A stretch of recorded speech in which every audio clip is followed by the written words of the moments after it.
The old chess player in the park paused before making his move. "Checkmate in 3, he said quietly.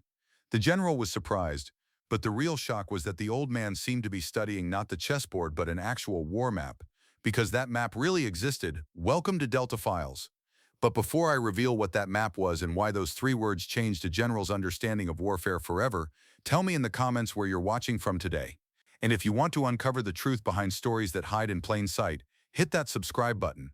Because what this old man knew would reshape military history. Washington Square Park had dozens of chess tables, but table 7 in the southeast corner was different. For 12 years, the same elderly man had occupied that spot every afternoon, playing anyone willing to challenge him. Most people knew him simply as Walter, a quiet retiree who seemed to have infinite patience for teaching chess to beginners. General Patricia Hayes was in New York for a defense strategy conference, taking her first real break in months. Walking through the park, she noticed the crowd gathered around Walter's table and decided to watch a few games. What she witnessed defied everything she understood about tactical thinking. Walter wasn't just playing chess, he was conducting warfare. Against a college student, Walter sacrificed his queen on move 12. The crowd gasped. The student smirked. But Walter remained calm, his eyes focused not on the board, but on something beyond it. "Checkmate in 3, Walter said quietly. The student laughed. "I just took your queen, you can't win." Walter moved his knight. The student's expression changed. Move 2. Walter's bishop attacked the king. Move 3. The student realized Walter had been planning this exact sequence since the game began. Checkmate. But General Hayes noticed something that chilled her blood. Walter hadn't been looking at the chess pieces during those final moves. His eyes had been fixed on an invisible grid, calculating positions and movements that seemed to follow military tactical doctrine rather than chess strategy. After the college student left in bewilderment, General Hayes approached Walter's table. "Impressive game," she said, sitting across from him. Walter studied her face with the kind of assessment she recognized from intelligence briefings. "Would you like to play?" he asked. "I'd be honored." But as they began, General Hayes realized this wasn't a normal chess game. Walter was testing her.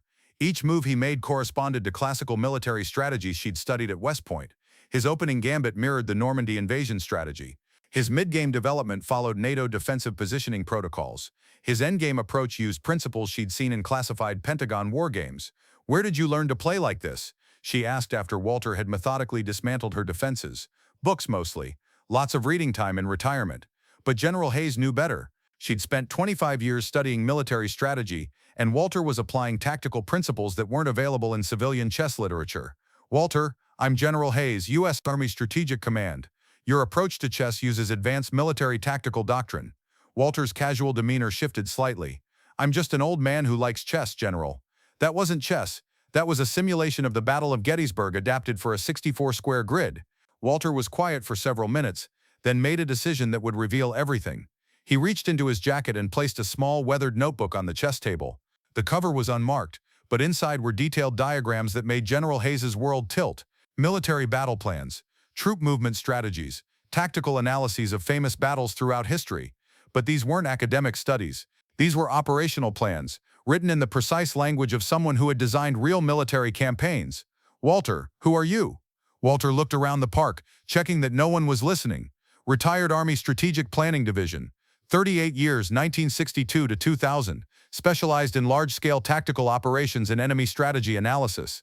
General Hayes felt her breath catch. The Strategic Planning Division was legendary within military circles. These were the officers who had planned major operations during Vietnam, the Gulf War, and classified conflicts that never appeared in history books. "What was your rank?"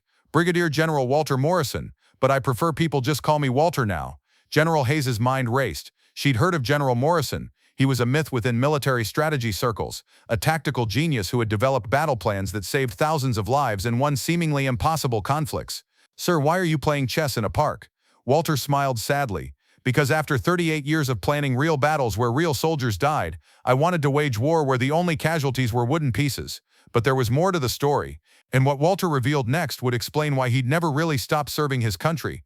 "General Hayes, every person I play chess against learns something. College students learn patience. Businessmen learn long-term planning. Retired veterans learn that their tactical thinking can still be sharp. You're teaching military strategy disguised as chess. I'm helping people think strategically about their lives.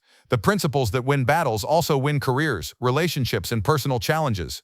General Hayes realized Walter had found a way to continue serving by teaching civilian strategic thinking through chess. "Sir, do you miss active duty?" Walter gestured to the chessboard.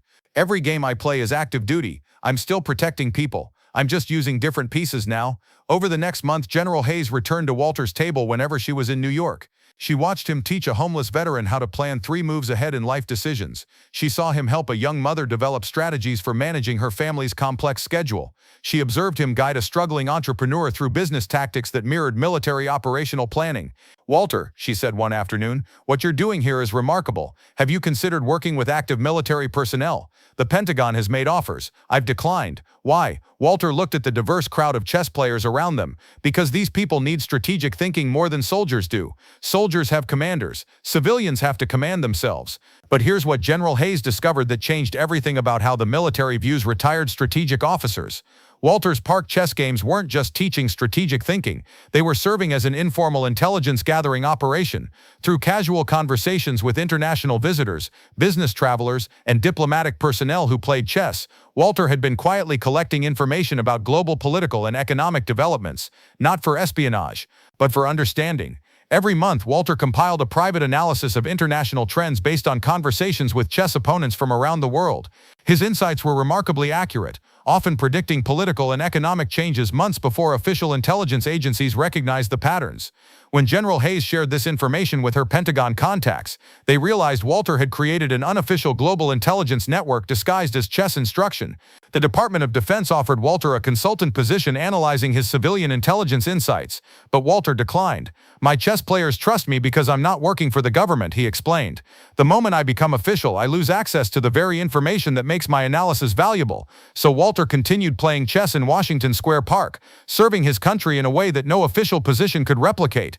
Now I ask you, have you ever met someone whose hobby seemed too sophisticated, too strategic, too advanced for casual recreation? Someone whose approach to simple games suggested knowledge that came from much more serious places? Share your stories in the comments. Sometimes the most important battles are fought by people who aren't wearing uniforms, on battlefields that look like park benches.